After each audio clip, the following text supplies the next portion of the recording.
பதிவுல மணிகண்டேஸ்வரரோட தல வரலாறு பற்றி பார்த்த பொழுது, தேவர்களும் அசுரர்களும் திருப்பார்கடலை கடைஞ்ச பொழுது வாசுகி பாம்பின் விஷம் வெளிப்பட்டது.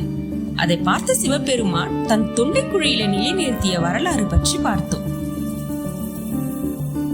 அதை தொடர்ந்து இந்த பதிவுல நம்ம பார்க்க போறது பணாமணேஸ்வரரோட வரலாறு. சிவபெருமான் தன்னோட விஷத்தால பாதிக்கப்பட்டதை அறிஞ்ச வாசுகி பாம்பு வருத்தத்துல ஆழ்ந்ததாம்.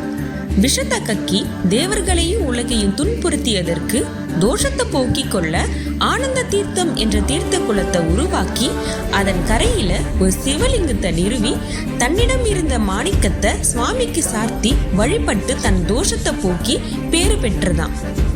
பாம்பின் மணியாகிய மாணிக்கத்தை கொண்டு வழிபட்டதால இந்த ஈஸ்வரர் பணாமணேஸ்வரர் என்று பெயர் பெற்றார் என்பது இத்தலத்தின் வரலாறு.